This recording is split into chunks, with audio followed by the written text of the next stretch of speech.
Today we are going to be sewing a dog travel mat. Do you like how I literally had to remember what we were sewing despite the fact that I have planned an entire video around it?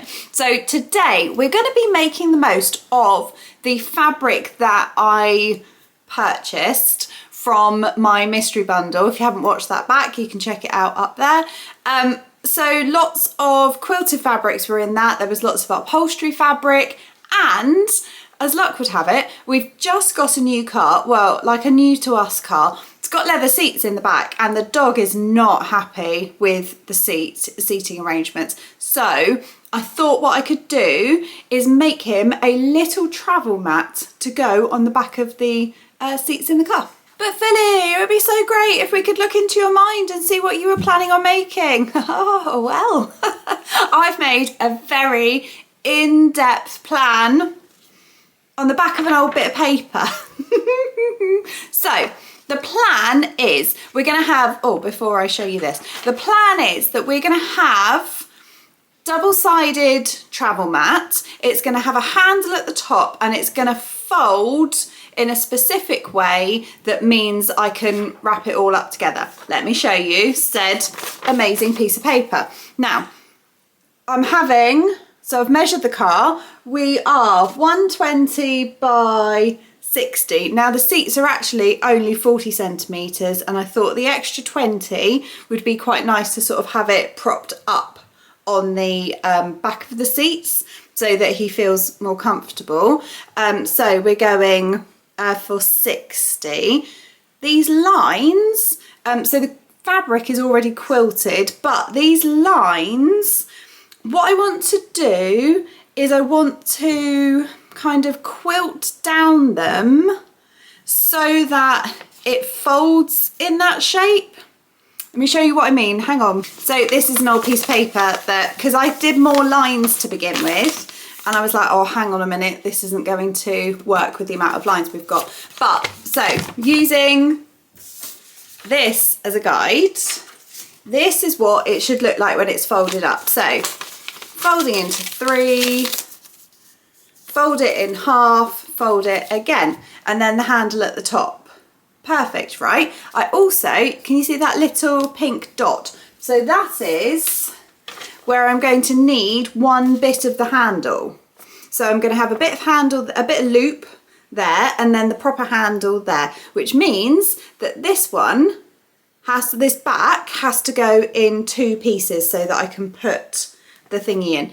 I did it there to start with, and then like sanity dawned and I realised that I was actually going to have to put it in the middle if I wanted to fold it accordingly. So I thought it would just be really useful to be able to use some of the fabric that I had in the mystery bundle. A lot of you were saying about making dog beds, making some bags and stuff like that out of it. So I thought, yeah, actually I will try and make the best of what I've got. The thing that I'm worried about using these 2 fabrics, which I'll show you in a second, I'm worried about my sewing machine being up to the job. I don't know how many spare needles I've got in my stash right now. We might be on a quick trip to Hobbycraft in this video, because especially for the fact that it's not just upholstery fabric, it's layering upholstery fabric that I'm going to have to stick through the machine. So I'm worried about that. Right, so we're going to go through it in steps. We've got step 1, make a plan. Step 2, cut our fabrics. Step 3, make the back piece with the little handle. Step 4, attach the back to the front with the big handle. Step 5, make the guidelines for the folding. Done. Right, step 1 done. Step 2. You could look happier, but oh, actually, he looks pretty content, doesn't he? Yeah. Oh, look. Oh, the most gorgeous boy. Okay, please stop. You're getting sleepy. Okay, fine. You're allowed back on the sofa. Go on then. Right. So this one's going to be the front. These are the back. This is so you can see this quilted stuff's white on the back and grey on the front. As you can see from some B-roll that I stuck in, Doug is obsessed with the front stuff, so absolutely we're going to use that as a front.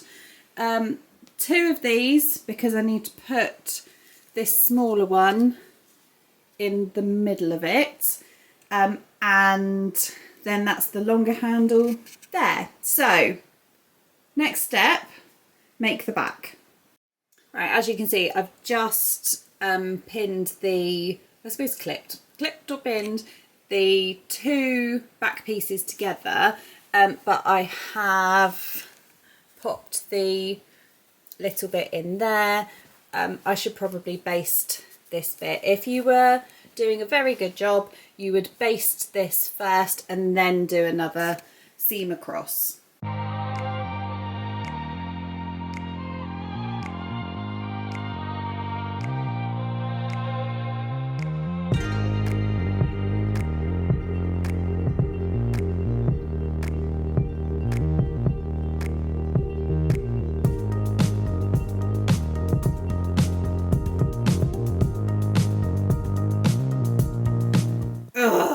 Fuming with myself that I've somehow managed to attach them in the wrong way. So this one's, the grain is going that way, that one the grain is going that way. It's a good job that this is the bottom of it and that the dog doesn't mind, but you won't notice when it's folded up, so it'll be fine. Right, next step, attach this to that and include the handle. It would appear that my brain has decided to stop working today and that all the words that are coming out of my mouth are making no sense and that I'm not making any rational decisions. What a brilliant day to try a new project. I think it might have something to do with the fact that I've said on here a few times that I really struggle with like my anemia and my iron levels going up and down. I had an iron test last week and the doctor was like, you're so severely anemic, I need you to come in and have an iron transfusion. So just waiting on that and then I'll be able to think properly again.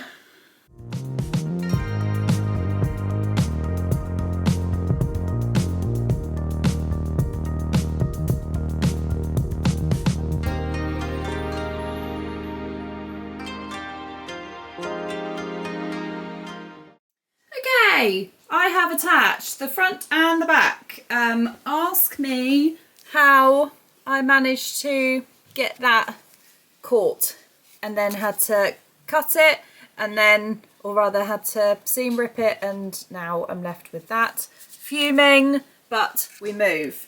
I've also gone around the edge to flatten it out a bit. So front, front, back. With painfully obvious, we won't even go there, but Douglas, on your mat then. Oh, see, he doesn't like this side. It's a good job this is the outside. So the next step, last step in fact, I need to sew the guidelines. So the idea is going to be, can you get your bum out of the shop, please? Scooch. Pop. The idea is like as if I was quilting it.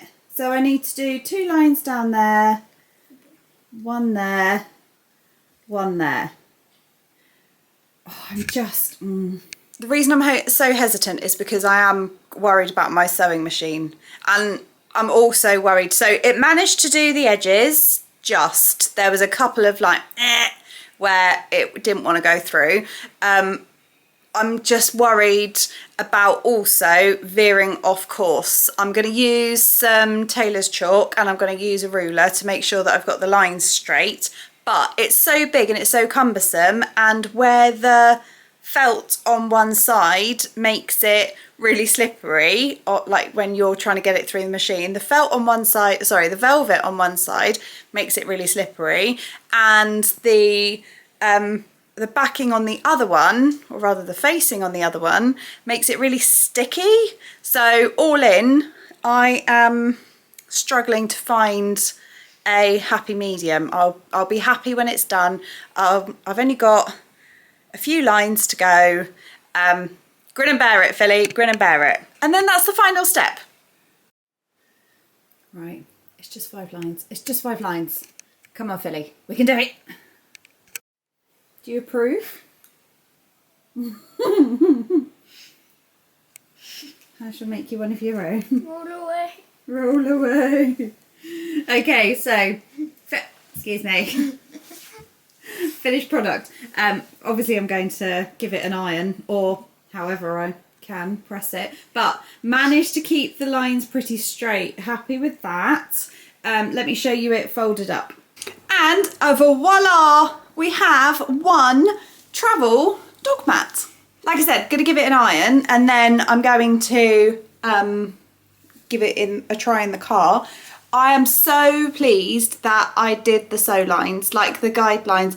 I wasn't going to. I was like, oh, I don't like it. And yes, it was a challenge to get it through the sewing machine. And no, I haven't shown you the blue side because I'm a bit panicky about the fact that you can see a tiny bit where I've wiggled my way through. But really pleased because it just takes so much volume out. I know it still looks quite big, but that's obviously the fact that it's quilted and that it's got thick upholstery fabric on the other side as well. So you can easily like give it less volume by changing up the fabrics. So yeah, highly recommend putting in some of those guidelines to help sew it and to take the volume out as well.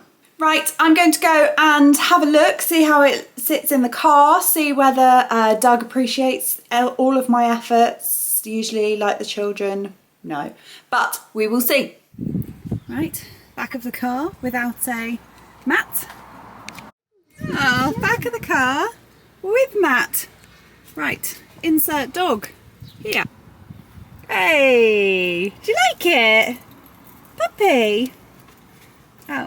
Oh, sorry, get yourself comfy, sure. And obviously we'll do all the legal stuff like harness him in like all good dog owners do. But I'm really pleased, looking at this bit here, I'm really pleased that I made it so that it sits up, and the gauge line, the guidelines make that really feasible. Oh, I'm pleased about that, puppy. Doggos, do you look good? Oh. Look at him, such a regal boy. Right, that's it for today. I'm so pleased that you came along on the sewing journey with me. Thank you so much. As always, don't forget to like, subscribe, hit the notification button, maybe comment down below what you enjoy sewing for your pets, or which pets you have, stuff like that. I'm just really pleased that I was able to use some of the fabric and that it hasn't gone to waste for my mystery bundle. You may have seen by now that I got another mystery bundle, but it was free, so it doesn't count, right? So yes, I'm gonna have lots of fabric in there to use up as well. Next week I'm gonna be doing a bit of quilting, sort of. I think I'm going to make some little presents for a group of church kids that we're taking away on camp, and I fancy making them like some little prayer squares or something like that. So check along next week and I'll see you then. Bye! Because this is all from my brain, there is a risk that it might go wrong. However, if this part of this little clip doesn't make it into the edit, it means that I've done a really good job. If this bit does make it into the edit, it means to maybe not do what I do coming up in the next 5 minutes.